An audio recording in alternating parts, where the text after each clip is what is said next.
孫たちもだいぶ大きくなって遊びに来る機会も減りました。それでも誕生日、クリスマス、お正月は必ず顔を合わせてますよ。以前ほど賑やかではなくて、随分気楽な集まりになってますけどね。おせち料理だけは作るから、クリスマスの翌日から準備を始めます。普段のスケジュール管理は携帯電話のカレンダーを使ってます。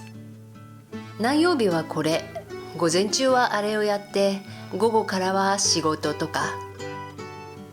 普段の予定はほぼ決まっていることが多いです。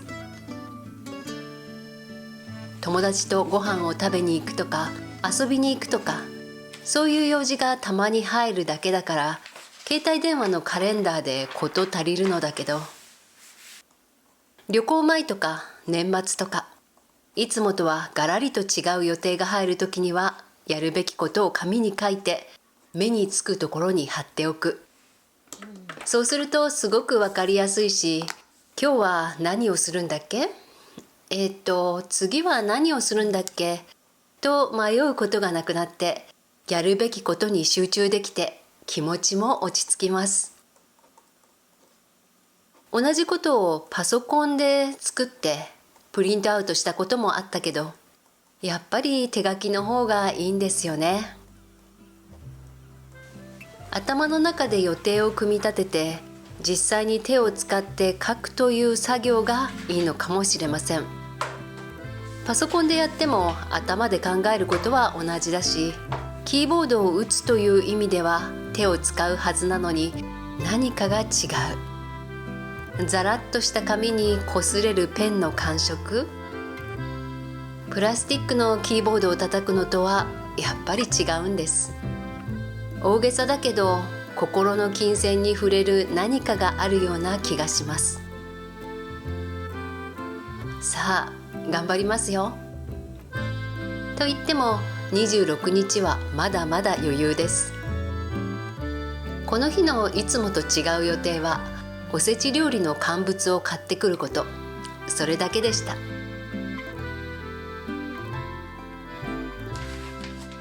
少し時間が空いてからお正月休みにやりたいことに取り掛かります。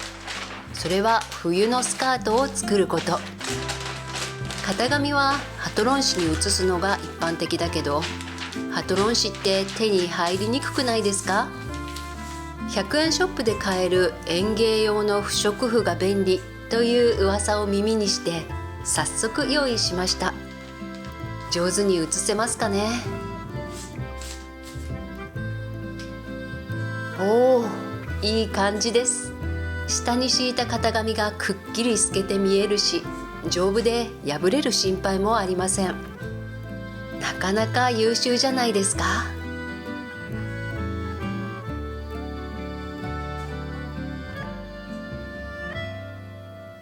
調味料は重いから今日のお買い物はこれだけ。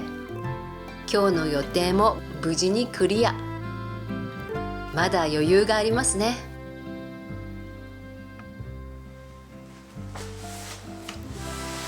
次の日からはだんだんと立て込んできますよ。この日はまだ仕事をしながらいつもとは違う予定をこなす日。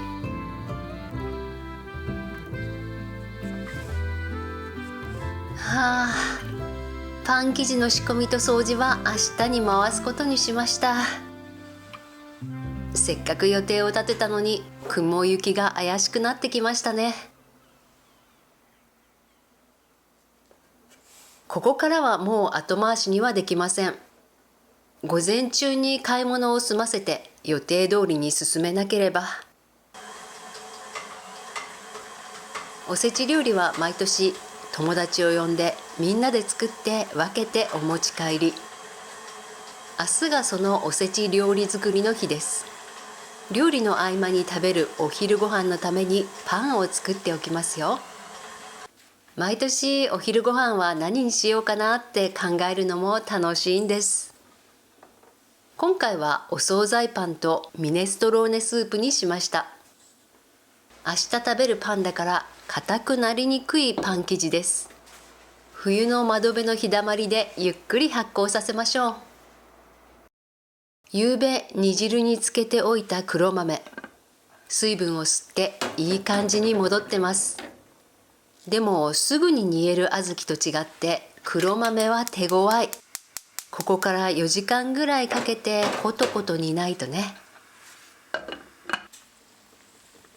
沸騰させてアクを取って、本当なら4時間煮るのだけど、豆の料理は保温調理鍋にお任せです。4時間分のガス代を節約。火を使わないからつきっきりじゃなくても大丈夫。大好きな調理器具です。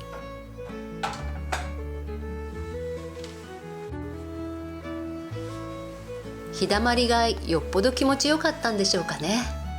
冬とは思えない速さでパン生地が発酵しましたよ。2倍どころか 2.5 倍ぐらいになっちゃった。うっかりしてました。危なかった。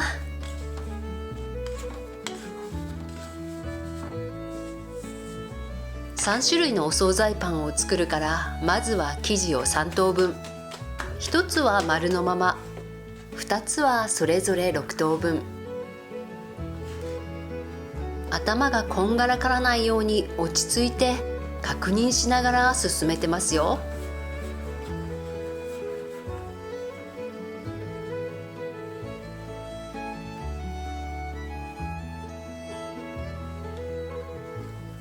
15分間のベンチタイム。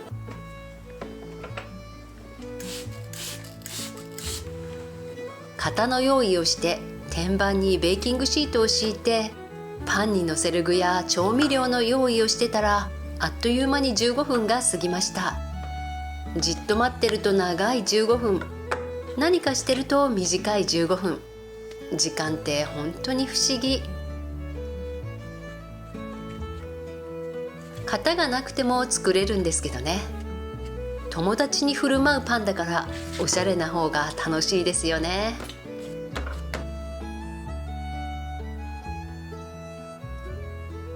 ピザソースを塗ってツナを入れる。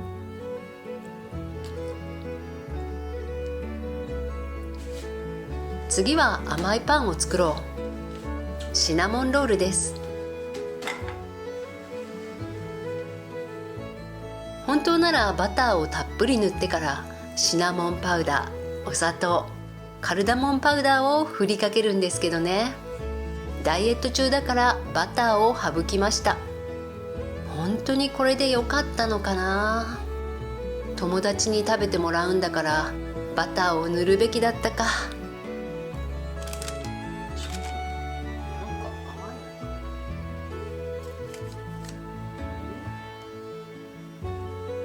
最後はウインナーロール。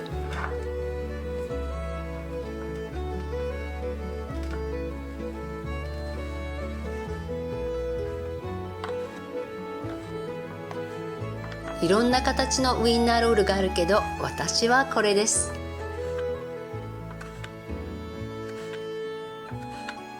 この成形だとパン生地はふわふわというより何気に噛み応えがあるんです。それがソーセージの食感と絶妙なハーモニー。人それぞれ好みはあるけど、私の好み的にはこの成形です。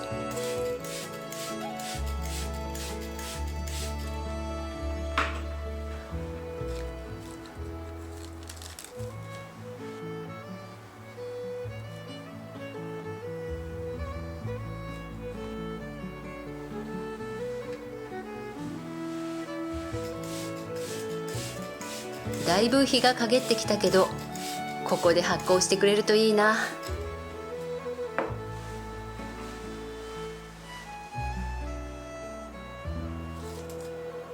二次発酵も意外と早かったですよ。順調ですね。気分がいいです。ツナパンにトマトと枝豆をのせてチーズをたっぷり。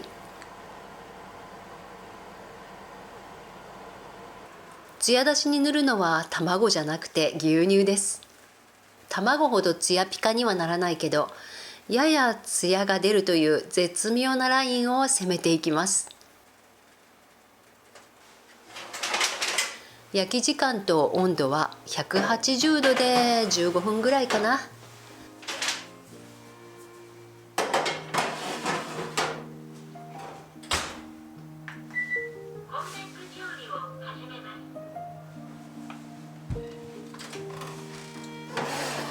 あ、開いた。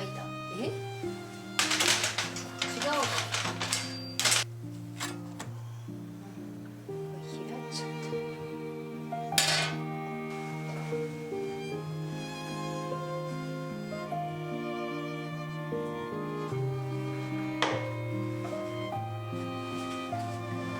そういえばみんなで一緒にお昼ご飯が食べられるようにキッチンを整えておかなければ。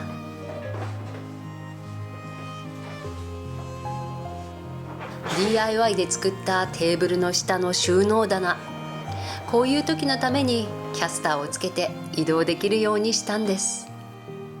重い小麦粉やら何やらを乗せたまま楽々移動。我ながら素晴らしい。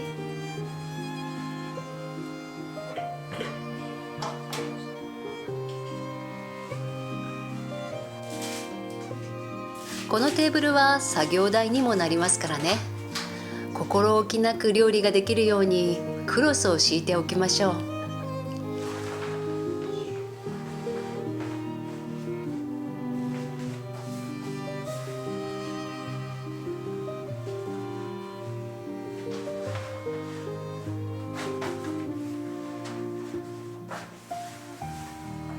今日は予定通り全部チェックが入って気持ちがいい。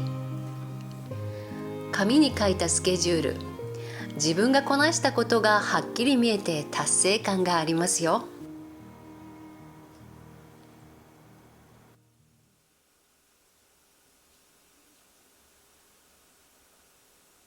おせち料理作りの朝です。昨日の夜から水につけておいた本枯れ干しのニシン、数の子、しいたけ。ワクワクして早く目が覚めて昆布も早めに戻しちゃいました。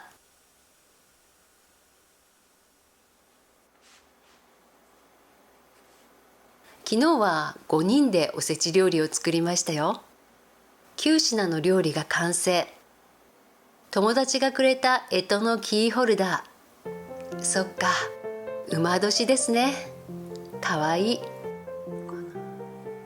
さあ、1年で最後の日、迷うことなく過ごします。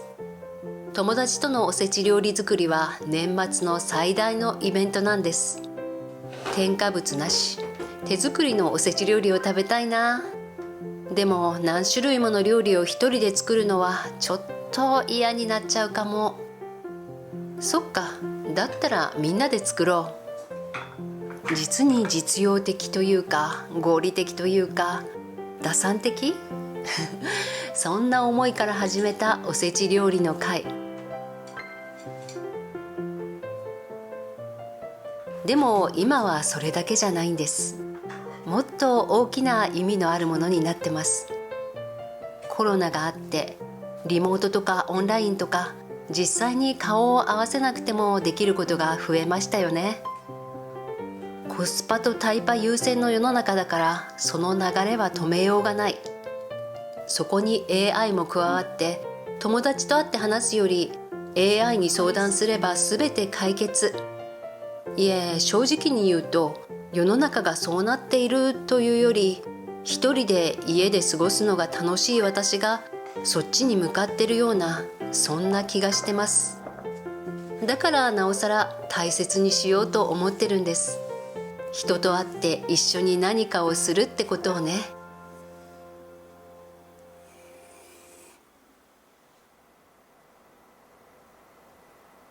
テレビもない一人暮らしの家の元旦の朝は本当に静かです。昨日と今日で何かが変わるわけではないのだけど、この日だけは朝に差す光さえ厳かに思えるから不思議ですね。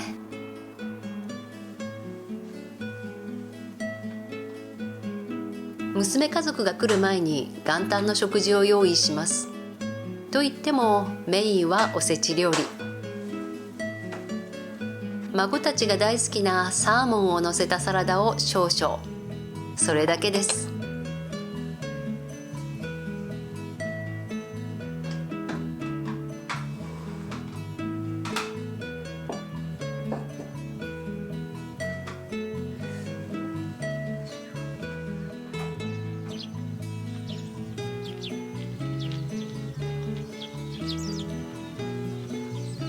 元旦の翌日は小さな神社に初詣に行きます。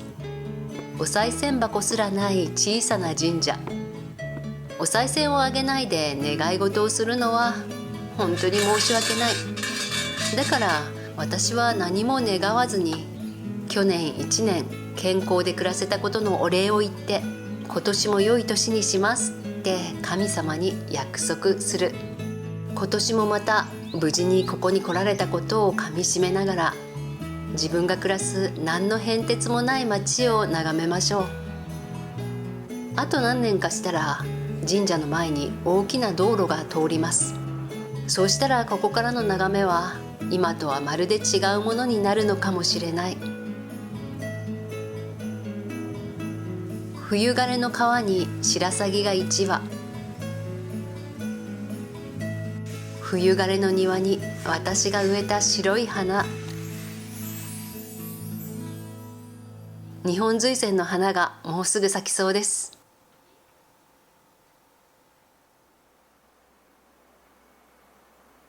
私のお正月はこれで終わりです。お客様用の湯飲みを木箱にしまう。今時はこんなことはしないのかもしれないですよね。普段使わない食器は処分する方向で、多分それが世の中の流れ。でも私はその流れにちょっとだけ逆らってます。こういう手間を楽しめるぐらいの余裕は持っていたい。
ご視聴ありがとうございました。